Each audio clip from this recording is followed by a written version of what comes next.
Don't mess up your gear by taping down knobs or marking your settings. With Lock Knob, you can lock down your settings and protect them from unwanted movement. You'll never lose your signature sound.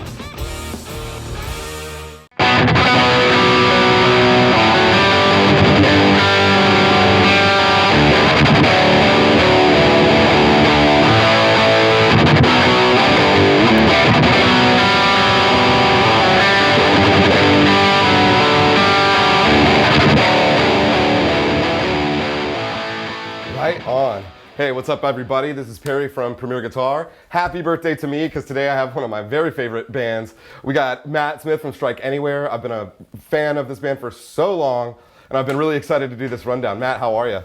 Doing well, man. Thanks so much for having me. Absolutely. Thanks for being with us, man. So, you guys kind of had me scared for a while, because Iron Front is like one of my favorite records ever, and then you guys kind of went dark there for a while, but Strike Anywhere's back with Nightmares of the West, which just came out, what, last month? Yeah, in the last couple of months, yep. It's an incredible EP. I love the whole thing. It's awesome. So, was Nightmares of the West already planned before COVID, or is that something you guys have Yes, done? yeah, Okay. it was. And then, you know, when everything kicked off, we were kind of debating whether to kind of put it on hold or to just go ahead and release it. And we're like, well, we've waited this long, you know, that we can't really wait much longer, and people have a lot of time to listen to music right now. So, I mean, I don't think it's a bad thing, releasing records in the non-touring time. It just gives people a little bit more time to check it out, and you know, maybe when we finally play shows, people will actually know it. You know, usually when you start touring right when an album comes out to support it, you play the new songs, and people, you know, they still want to hear the old stuff. So yeah, hopefully they'll have you know, people will know it pretty well by the time we actually get around to playing. All right, well, let's get right into it. I've seen you with this SG for forever. What's the story with this bad boy? Yeah, so this SG here, it is a 82, I think. It's a factory second. I got it off my buddy Ryan Shelkett. Actually, it was Ryan Shelkett had it, and then he sold it to this dude Chris. This dude Chris sold it to me, and it was in pretty bad shape. And I kind of fixed it up. I mean, nothing is original. Literally nothing is original anymore on the guitar. The guitar's had 2 refrets since I've had it. The neck has broken 3 times since I've had it, and it's been repaired a ton. But I don't know. I mean, I've got a rack full of guitars here, and this is just kind of the one, man. I've tried switching to other stuff, and I just kind of keep going back to this one. I love the way that it feels. The neck is worn in super, super nice. I mean, most of the paint's gone off the neck. And it just, I don't know. I can't put my finger on it. It's just the one. Yeah, I mean, for Strike Anywhere, that's a perfectly appropriate guitar, man. You know, when I think of, you know, Exit English even, like, the sound that I hear in my head is like an 800 with an SG, you know? Yeah. So the first record, or the first full length we did, I think was all Marshalls. I think it was like JCM800s and JMPs. I had a 50 watt 2-channel 800 that I got off my buddy Ryan, the same guy whose guitar this was, and that amp sounded awesome. That was used on Change the Sound. And then for Exit English, we actually, same guitars, pretty much all the pick at the time. We were probably using Seymour Duncan JBs in all of our guitars, and we actually used a lot of Mesas. We used rectifiers on that record. We were kind of trying to do something different on Exit English from Change. I mean, I don't know if you noticed, the guitars are just a little bit gainier, maybe a little bit more low end. And that's when we first started doing some songs in drop D as well. Was on that record. Yeah, I was gonna say, Change was like really fast, and most of those, because I've like tried to learn as many Strike Anywhere songs as I can, you know. So I've noticed that like on Change, most of those songs are E standard, but then, you know, going forward, you know, Exit English had some drop D stuff on it and was a little heavier. Yeah, we were just, you know, I think it was the second record, and we had already done our EP. We did a demo, and then we did an EP called Chorus of One, and then we did Changes of Sound. And I think when we got to Exit English, we just wanted to, I don't know, trying to do a little bit more mid-tempo stuff, just trying to, you know, we were still young and kind of figuring out our sound, and I think we just wanted to try something different. And we ended up writing a couple songs in drop D, which kind of, you know, changed the vibe a little bit. And ever since then, I'd say it's probably I don't know if it's 50-50 drop D and E, but it's probably pretty close. It's probably 40% drop D of all the songs that we write now. Just to kind of mix things up and diversify a little bit. I don't like when I'm listening, it doesn't sonically sound like that much of a departure. I mean, you guys, Dead FM and Iron Front was maybe a little faster or aggressive or something, but I mean, you guys kind of retain the same vibe. When Thomas is singing, you know it's Tom.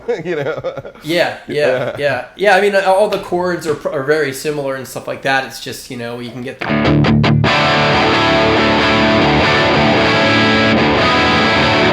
like a lot of the stuff that we do or I do or like everyone in Strike Anywhere kind of writes as well. Like Eric's written a bunch of great songs, our drummer, and Mark usually writes at least a couple per record, the other guitar player, and we all kind of have similar writing styles. But I think whether it's an E or D, the main thing that we try to do is just have chords where you can ring out as many open strings as possible, just to kind of give it some airiness and some breadth, for sure. But it's you just do it in different ways in D instead of E.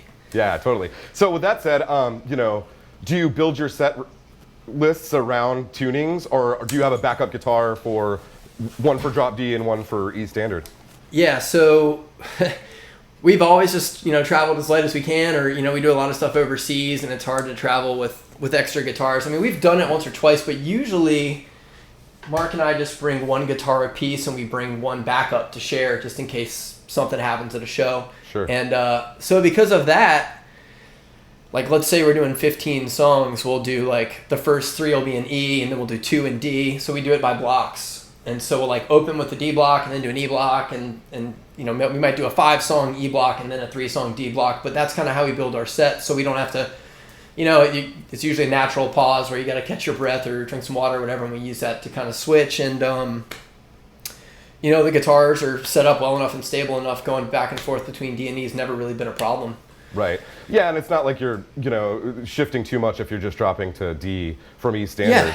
Yeah, absolutely. With one backup between you guys, has that ever put y'all in a pickle?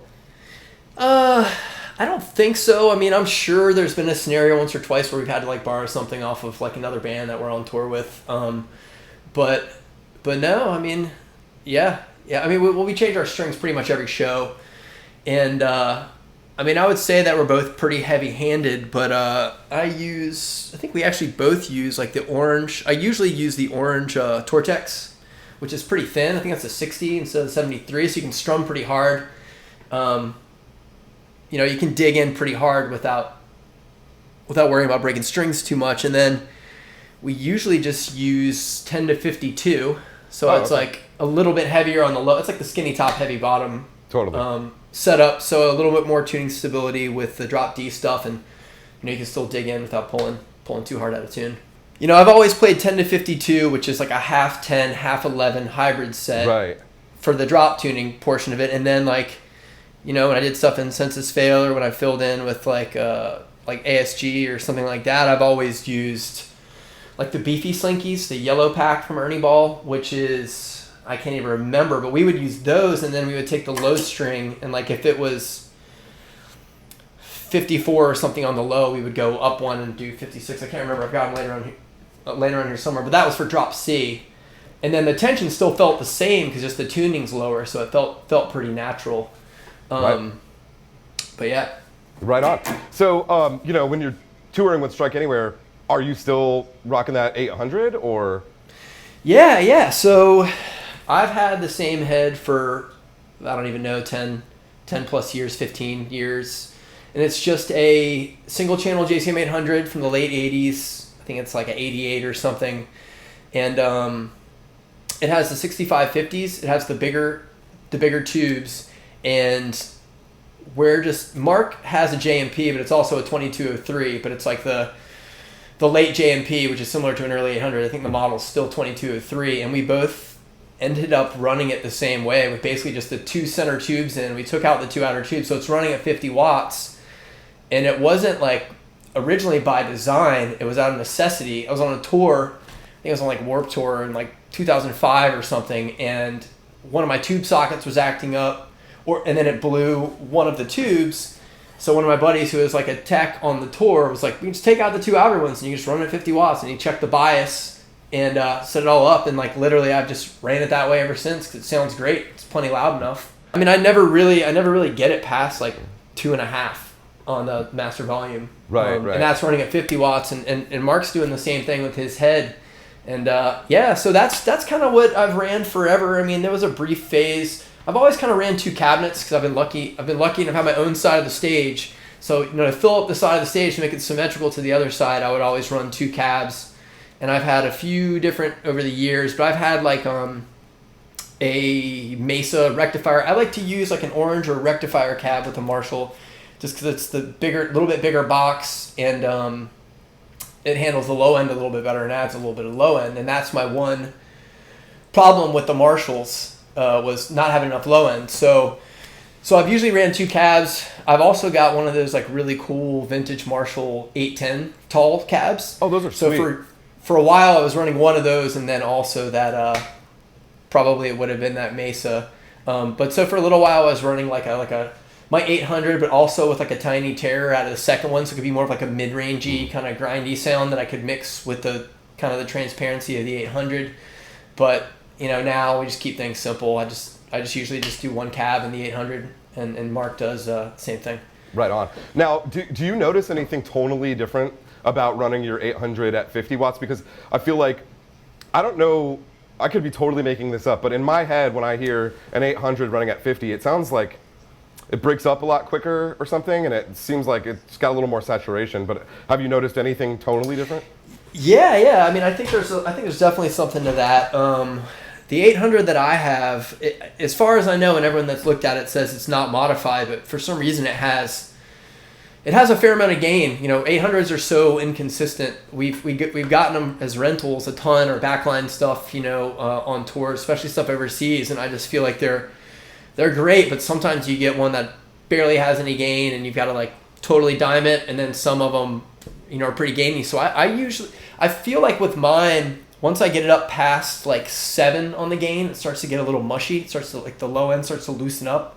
So I've always preferred to kind of keep mine, and mine's gainier I think than some. I like to keep mine about 7 on the preamp, and then I'll usually push the front end with a boost. I usually use a 2-stage boost. Oh, gotcha. Touring just for simplicity, like so I don't have to carry 2 pedals, but I could have like the amp is kind of like my more skilled back tone with the boost off. And then the boost is my normal sound, and then like right now I've got the Bogner Blue Ecstasy on my board, and I'll use that, and then that's got the 2nd stage boost that's adjustable as well, so I can kick that on for lead parts or whatever. Totally. I don't mean to skip around a little bit, but with Strike Anywhere, do you have any other guitars that you would be taking on the road? Yeah, so I've kind of switched around a fair amount over the years. This is the one that I've kind of always gone back to. But this guitar here, this is my other SG. This is a 81 Firebrand. And this was our old guitar player, Matt Sherwood's guitar. I ended up picking up like one of those Orville, the Japanese Les Pauls. I picked up one of those on a Japan tour. I used it for years, but we just didn't click. So I sold it to Matt, or actually traded Matt for this, and I can't remember what else was involved in the deal. But this one doesn't really come out a lot, but I've used it a lot for recording. This one here, back in the Exit English days, I took on tour a lot. This is a 77 Les Paul Pro. Oh, cool. That originally had P90s in it, and it was routed out to humbuckers. And I've used this a ton, but it's just a little bit heavy, and also it's like kind of technically my nicest guitar, so it kind of stays at home. Yeah. If you got kids jumping off the stage and stuff, you probably don't want to take, your really good stuff. Oh yeah, and so this is an E-II Eclipse that I got Tony at ESP when I was playing with Senses Fail. He helped us out a lot, and I got a couple LTDs of like the EC100s, EC1000s. Yeah. And then I eventually got this, and this guitar sounds absolutely phenomenal. I love it. It plays great. I've used this in like some other stuff that I do, some other bands that I played with, but I've taken it out on tour like maybe once or twice to Strike Anywhere, but the guys are always like, dude, where's the SG? Why didn't you bring the SG? So, yeah. This one doesn't go too much. This is a junior. This is it's one of those Gibson Guitar of the Week. It is a Les Paul Junior Nashville. And I got Duncan to make, like, it's basically a mini humbucker that fits under the P90, so it's hum canceling. Cool. And I used that for a while, but now that I'm not really taking it touring, I put the P90 back in just so I can have something kind of different. And then for a brief period, probably in like the Dead FM era, Mark and I were both playing hollow bodies for a minute. Really? I guess we were going through, like, I don't even know, like a rancid phase or something. Or I don't know how it happened, but there was a time when we both played semi hollow bodies. So this Sheraton sounds absolutely killer. I love a Sheraton. Yeah. The only thing that's changed on it is I think it has like a pickup that came out of one of my SGs that I swapped out with the stock pickup. And other than that, it's basically factory, and it sounds great. But I took this on a handful of tours, but then, you know, after a while, I just kind of moved on. I think that was like in the Dead FM area, we were trying to use a little bit less gain and trying to be a little bit, you know, more jangly, and just kind of switch it up a little bit. So, yeah. And Mark had an Epiphone Dot for years. He now has another one of those. He has a different white Orville Les Paul custom that he's played forever. Right on. So riddle me this. How the fuck did you guys play those guitars through an 800 on 7 without it screaming? Yeah, I don't know. I mean, I guess just like monitoring the volume knob, you know? Yeah. I mean, like, we don't use a ton of gain, so I guess in between songs, I'd probably turn the gain off and it wouldn't, or the boost pedal off and it wouldn't be super gainy, or just kind of riding the volume knob down on like stops or in between songs. I've had a noise gate here and there, but I've never really clicked with them. I feel like it'll tighten stuff up and lock it down before I'm ready. But I did have a brief period where I was using a noise gate. Man, I have a love-hate relationship with noise gates because sometimes they're essential, sometimes you really need it, but I feel like they kind of suck the life out of stuff sometimes, you know. There's been a couple that I played that are great, but yeah, so this SG is the number one for Strike Anywhere. The 800 goes out with you. And then behind you, I think I see a Dr. Z, which is not something I would have guessed you'd play, but that's awesome. Yeah, so that head, I had another, I think it was an 800 two-channel combo that I had for a little while that I acquired, I think off of Garth, our bass player, and it wasn't one of the good ones. It wasn't a magic one, and I wasn't really using it, and it was kind of sitting around, and I just wanted something different. And at the time, I was like doing some more kind of just lower gain, more rock and roll Americana type stuff, and I ended up picking up this Dr. Z. It's the Maz 38 Senior NR non-reverb model, and I mean, it sounds awesome. It sounds killer. To me, it sounds kind of like a gainier, more hot-rodded AC30. Oh. And the only thing that I changed on it was I think the first preamp tube I swapped out to like a hotter tube, which basically makes it break up a little bit more. But, you know, I'll turn off the boost here. And this isn't even, the preamp's not even pinned. The preamp's at about 7.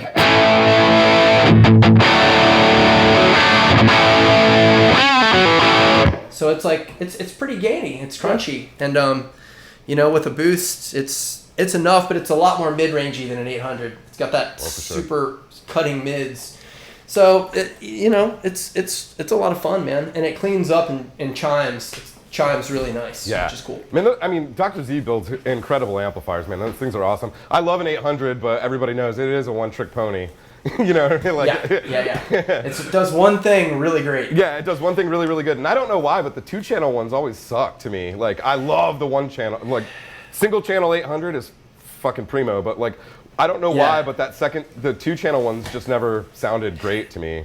There are exceptions. Like, every now and then, I'll like see someone, or I'll hear someone like, oh my god, like the first one that I had, that's the amp on Changes the Sound, is a two-channel one, but it was a 50-watt, and something about it was the one, and then I bought a 100-watt version of it, and it just didn't sound as good, and I got rid of it, and then I got my first single-channel 800, and then I ended up finding the one that I have now, which like literally just sounded better than the other one, so I bought that and sold the other one.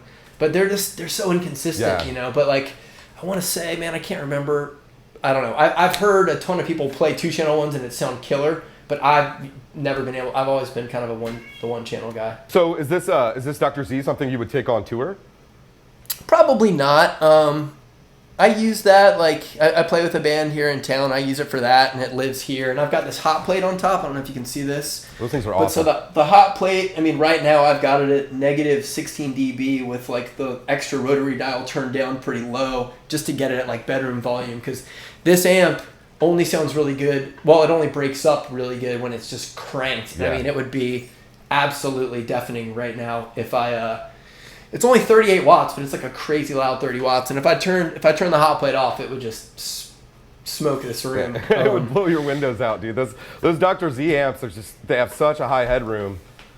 They could kill you. You know, they're awesome. Yeah. And this hot plate, it's got like a presence, like a bright switch and a deep switch too. So like since it's such a mid-rangey amp, if you engage the deep switch and maybe the bright switch, it gives it a little bit more of like a, you know, just a less mid-heavy sound. Sure. That's cool to have those tone shaping functions right on the attenuator. That's awesome. Yeah. Cool. I guess now we're on to effects because you know, I've heard some modulation effects on your records, but not a ton. What are you? Yeah, I know that you're running, you know, a boost. But what else you got going on that board? Yeah, so, you know, recording-wise, you know, we would definitely... Brian McTurnan, who's helped us with everything over the years, and, you know, he'll always kind of be like, yeah, we should put a little something on this, you know, and you know, all of the leads and stuff in the recordings all have delays and stuff like that, and, I mean, for years, I never used anything except for just a boost pedal and a tuner. And over the years, I've gotten a little bit more experimental with stuff. But yeah, I definitely always use a delay now. And it's just like a light delay for when I cut on the leads. And like I said before, I've got this Bogner Ecstasy right now that I'm using, which is a 2-channel boost I like a lot. And then, I mean, right now on my pedal board, I've got like a super light chorus that I can turn on just for kind of fun here and there. But yeah, I mean, I've got a few other things on here that just when I'm playing around the house, I've got like one of those JHS Muffaletta. It's like a big muff clone. And then I've got a Phase 90 on my board and the chorus and a volume pedal. Right on. So that's a pretty Spartan rig for touring. I mean, that's not a whole lot of stuff, which is probably it's probably better that way for Strike Anywhere because there are kids flying every which way. I'm sure you have lost gear to that. Yeah, so, you know, a lot of times we keep our pedals at the back of the stage. A lot of times we'll set them up by the amps just because, you know, stuff gets kicked unplugged and then you're trying to plug stuff back in or whatever. So that's probably part of the reason why we've kind of kept it simple. But yeah, I don't know. Effects are fun, man. It's a good time. They are super fun, man. You can get it's a world that you can get easily lost in. Yeah. Definitely with all this extra free time at home, I've been having a lot of fun playing around with stuff. But the new thing that I've been kind of messing around with is I picked up one of those Strymon Iridiums a couple weeks back. Super cool. Yeah. On the recommendation of my buddy Gavin, who just got one, who I played with in Senses Fail, and I absolutely love it, man. It's so cool. It's just makes it so easy to get a really good tone really quick and record it without having to set up a bunch of stuff. I mean, I don't know, but I'm toying with the idea of maybe like picking up one of those Duncan power stages and like trying to use it as a fly rig and just a cab. You know what? When those first came out, I'm like, this can't sound good. But I've heard them sound pretty great. And the power stage especially is good for modeling amps. Like if you're, you know, internationally touring a lot, taking a Kemper or something like that, those things totally do the trick. Yeah, absolutely. And just also like the simplicity or just the logistics of not having to rent a head and knowing how like inconsistent the heads can be, especially sometimes with backline companies. But yeah, I don't know. I'm going to give it a try. I mean, worst case scenario, could always maybe like have a backup head or whatever the first time I try it, but I think it could work, man. I think you're right. Matt, I can't tell you how much I appreciate you taking the time to talk to us today. This has been awesome, dude. I am so excited about the new record. I have listened to it almost nonstop since it came out. If you guys haven't heard it, it totally rips. There's some great songs on there. You got to check that out. Can't wait for a full length. So tell Tom and all the dudes, like, get on it, man. We waited 10 years. Yeah. I sent him a new idea the other day, and he texted me back a very sweet message like, "Oh, thank you for sending that. I did get it, and I am working on it." But yeah, he's a sweetheart. But yeah, we're working on stuff. It's just, right now Thomas lives out in the Bay Area, right. And the rest of us are on the East Coast. So at some point we'll probably get the East Coast guys together and start maybe working on some music and sending out some demos right. to Tom to try to get cranking on. So for Nightmares of the West, did you write parts like at home and then send them to the other guys and like collaborate that way? Yeah. Okay. Yeah, I mean that's generally how we've always kind of done things. Like all this, like a lot of times I just have my phone sitting on a counter and I'll have it on voice memo and I'll kind of do just like a fragment, like not a full. Sometimes it's a full realized song, but a lot of times it'll just be like maybe an intro and a verse and a chorus, and then I'll just send that straight to Thomas, because if he can't come up with something good over it, there's no point in even us all. Like back in the day, we'd sit down and we'd have this perfectly like recorded demo. I had a little home studio and we would have it like perfect, and then he'd try to sing over it and it just didn't click, and it was like, well, wasted some time there. But so generally we all just kind of come up with ideas and we send it to Thomas, and then he'll like send back literally like a recording. He'll like GarageBand sing some lyrics over this like iPhone guitar recording, and sometimes it sounds awesome, or not. It doesn't sound awesome, but you can kind of tell.